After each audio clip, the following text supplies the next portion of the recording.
दूंगा, ठीक है। सो आज हम सबसे पहले पढ़ेंगे कि पॉलिनोमियल्स क्या होते हैं। पॉलिनोमियल्स की जहाँ तक बात है, देखो एक एल्जेब्रिक एक्सप्रेशन पढ़े होंगे आपने, एल्जेब्रिक एक्सप्रेशन पढ़े होंगे क्लास 8th में।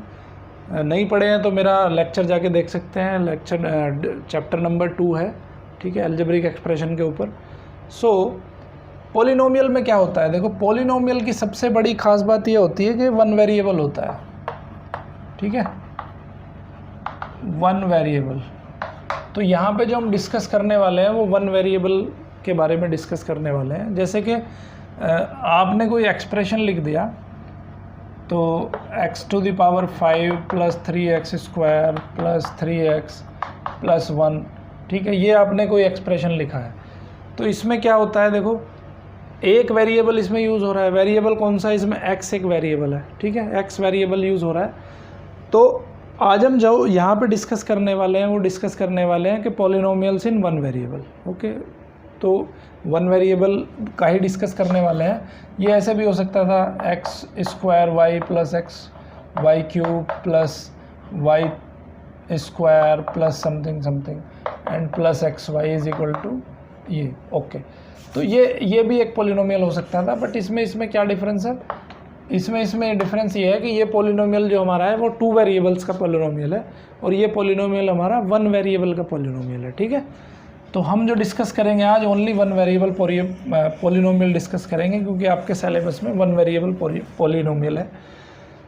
तो सबसे पहले समझ लो कि पॉलिनोमियल क्या होगा वन वेरिएबल का। उसमें पहली कंडीशन है कि वन वेरिएबल होना चाहिए, एक्स की पावर के टर्म्स में कुछ पावर लिखी होंगी, ठीक है। अब इसमें क्या है, यहाँ पे ज़रूरी नहीं है कि x की पावर लिखी हो, अगर खाली 1 लिखा है तो 1 भी एक पॉलिनोमियल है, ठीक है। वो आगे पढ़ोगे आप, इसको बोलते हैं कांस्टेंट पॉलिनोमियल, ठीक है। क्या कहते हैं इसको, कांस्टेंट पॉलिनोमियल कहते हैं, जिसमें कि कोई वेरिएबल दिख ही नहीं रहा। देखो वेरिएबल तो है x to the power 0, x to the power 0 का मतलब क्या होता है, 1 होता है, क्योंकि किसी भी नंबर का किसी का भी पावर 0 लिखो तो उसकी वैल्यू कितनी होती है, 1 होती है। तो ये क्या है, 1 इंटू 1, ठीक है। तो हम लिख सकते हैं कि 1 जो है कैसा पॉलिनोमियल है हमारा, 1 है कांस्टेंट पॉलिनोमियल, ठीक है। अब यहाँ पे कुछ टर्म्स आती हैं, ठीक है।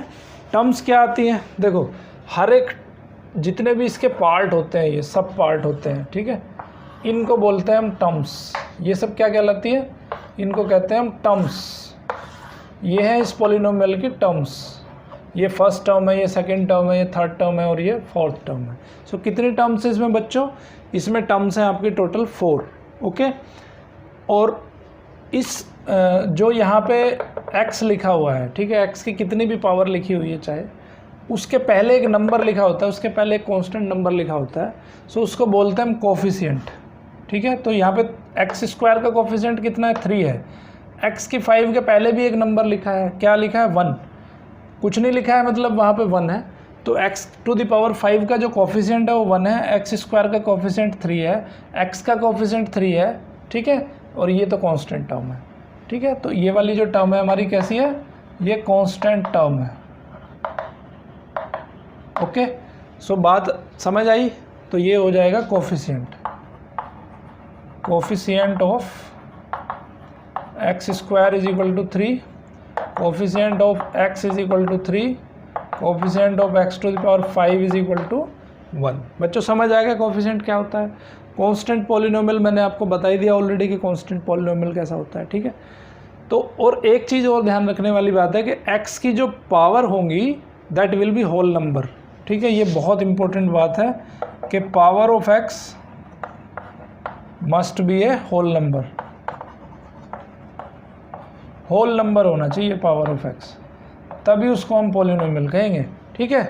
जैसे मैं आपको लिख दूं x अंडर रूट प्लस 2, तो क्या ये पॉलिनोमियल होगा, बिल्कुल नहीं होगा, क्योंकि अंडर रूट का मतलब क्या है, इसको मैं लिख सकता हूँ x to the power 1/2 plus 2। तो क्या 1/2 होल नंबर है, बिल्कुल नहीं है, ये तो एक जो है रेशनल नंबर है, ठीक है, या इसको कह सकते हैं फ्रैक्शन है। तो ये फ्रैक्शन है, तो होल नंबर नहीं है, मतलब x की जो पावर है वो होल नंबर नहीं है, तो ये हमारा जो है पॉलिनोमियल नहीं होगा, ठीक है। एक और देख लो, x to the power 3/2 plus x to the power 1/2 plus x plus 1, क्या ये पॉलिनोमियल होगा? नहीं, बिल्कुल पॉलिनोमियल नहीं होगा। यहाँ तो x की पावर 1 है, ये होल नंबर है, बट यहाँ पे x की पावर 1/2 है, यहाँ पे x की पावर 3/2 है। दोनों के दोनों ही कैसे नंबर हैं? दोनों के दोनों ही फ्रैक्शन है, तो होल नंबर नहीं है, इसलिए ये जो है एक पॉलिनोमियल नहीं है। तो बच्चों इस तरह के भी क्वेश्चन पूछे जाते हैं कि आपको एक एक्सप्रेशन दिया जाएगा और पूछा जाएगा कि भाई ये क्या पॉलिनोमियल है। जैसे एक क्वेश्चन है 1/x प्लस 1, क्या ये पॉलिनोमियल है? अब यहाँ पे x की पावर देखो कितनी है, x की पावर कितनी है यहाँ पे, x को ऊपर ले जाओ तो पावर माइनस हो जाएगी, तो x to the power -1 plus 1, तो -1 क्या होल नंबर है? नहीं है होल नंबर, ये कैसा है? नेगेटिव इंटीजर है। तो यहाँ पे x की जो पावर होनी चाहिए वो होल नंबर होनी चाहिए, तभी हम उसको पॉलिनोमियल कहेंगे, अदरवाइज वो पॉलिनोमियल नहीं होगा। आपकी बुक में बहुत सारे एग्जांपल दिए गए हैं और आपको बताना है कि ये पॉलिनोमियल है कि नहीं है। कोफिशिएंट्स के भी बहुत सारे एग्जांपल दिए हैं कि आपको बताना है कि जो पॉलिनोमियल है उसमें अलग अलग पावर के कोफिशिएंट कितने हैं, ठीक है। तो वो सब एग्जांपल्स आपकी बुक में दिए हैं, उसको बहुत अच्छे से देख सकते हो। ओके, तो अभी हम पढ़ेंगे बाइनोमियल। अभी देखो नंबर ऑफ टर्म्स के बेसिस पे पॉलिनोमियल को हम कैसे डिस्क्राइब कर सकते हैं, ठीक है। तो किसी पॉलिनोमियल में अगर वन टर्म होती है, किसी भी पॉलिनोमियल में अगर वन टर्म होती है तो उसको बोलते हैं हम मोनोमियल। उस पॉलिनोमियल को क्या कहते हैं? मोनोमियल। और किसी में अगर टू टर्म्स होती हैं तो उसको क्या बोलते हैं हम? बाइनोमियल। किसी में अगर थ्री टर्म्स होती हैं तो उसको बोलते हैं हम ट्राइनोमियल, ठीक है। तो हम क्या करते हैं, हम टर्म्स के बेसिस पे भी पॉलिनोमियल्स को डिवाइड कर सकते हैं। वन टर्म है तो मोनोमियल, टू टर्म है बाइनोमियल, थ्री टर्म्स तो ट्राइनोमियल। सो बाइनोमियल के एग्जांपल देख लो, सॉरी मोनोमियल के देखते हैं सबसे पहले। मोनोमियल में तो क्या एग्जांपल होंगे? एक x हो गया तो वो एक मोनोमियल है क्योंकि एक ही टर्म है इसमें। 1 हो गया तो ये भी एक मोनोमियल है, ठीक है। y हो गया तो ये भी एक मोनोमियल है क्योंकि इसमें सिंगल टर्म है। बाइनोमियल में क्या होगा? दो टर्म होंगी, x प्लस 2, इसमें दो टर्म हो गई, और x स्क्वायर प्लस x, इसमें भी दो टर्म हो गई, ठीक है। और x to the power 5 plus 1, इसमें भी दो टर्म हो गई। तो ये कैसा एग्जाम्पल हो गया? ये बाइनोमियल का एग्जाम्पल हो गया। ट्राइनोमियल में क्या होगा? x³ प्लस x प्लस 1, इसमें कितनी टर्म्स है? इसमें 3 टर्म्स है, तो इसलिए ट्राइनोमियल हो जाएगा। x to the power 11 plus x to the power 9 plus 5, इसमें 3 टर्म है तो ये ट्राइनोमियल हो जाएगा, ठीक है। ओके, अब बात करते हैं हम डिग्री ऑफ पॉलिनोमियल, कि किसी पॉलिनोमियल की जो डिग्री है वो डिग्री कैसे डिसाइड करते हैं। देखो, degree is nothing but it is the highest power of variable in a polynomial. So degree क्या है बच्चों? डिग्री है highest power of variable in polynomial. Polynomial में जो हाईएस्ट पावर होती है उसको हम कहते हैं डिग्री।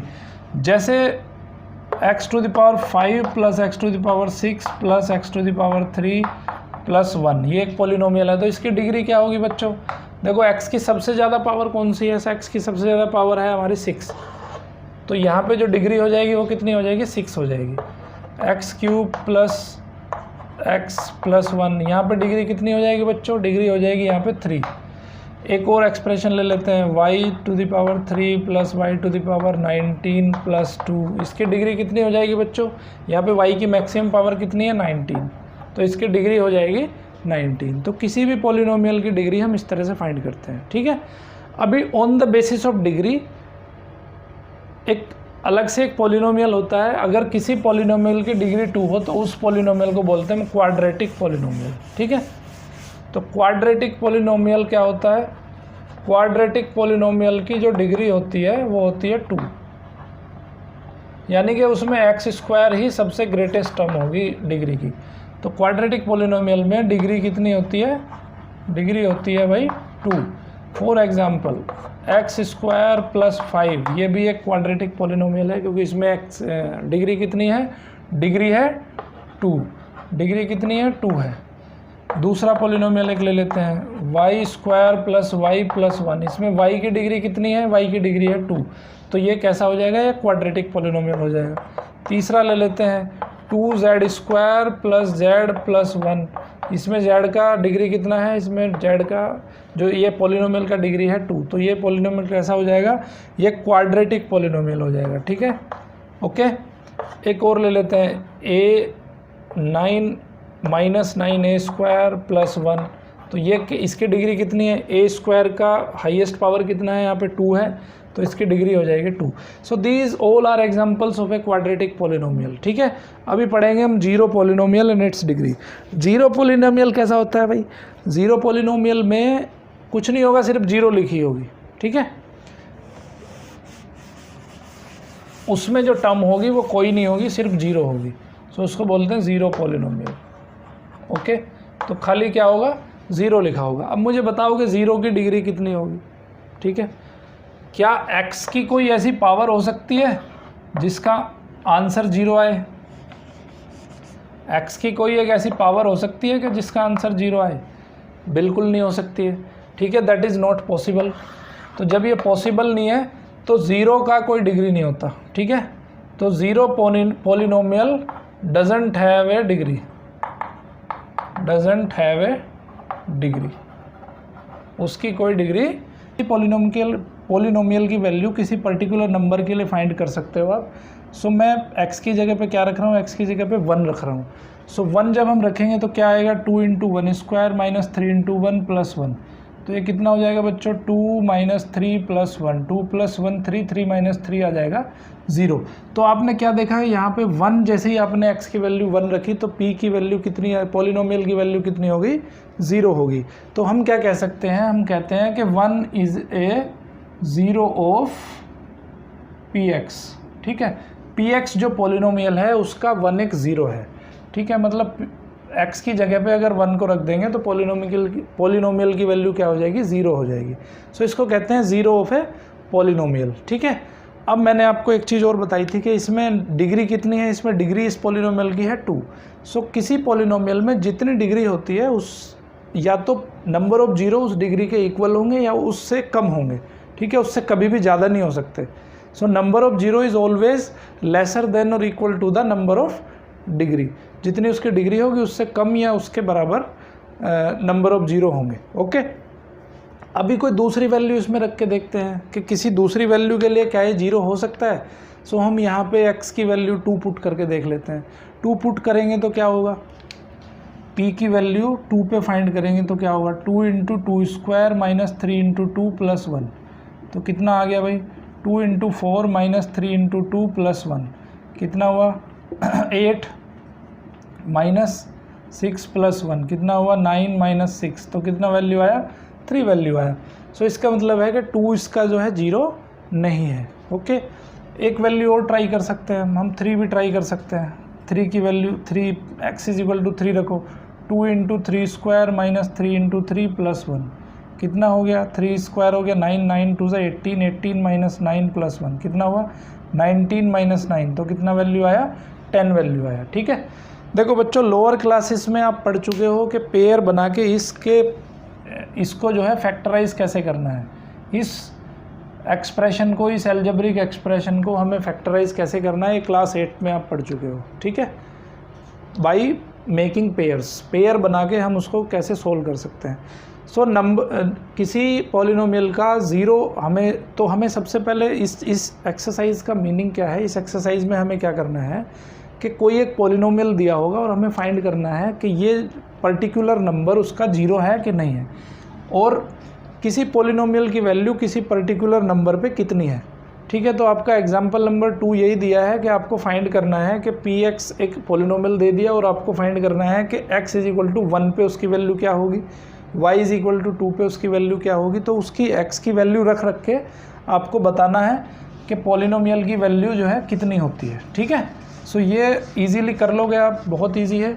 उसके बाद में जो आपका दिया है क्वेश्चंस, वो एग्जांपल क्या दिए हैं, उसमें आपको बताना है कि चेक वेदर, देखो जैसे एक पॉलिनोमियल है आपके पास,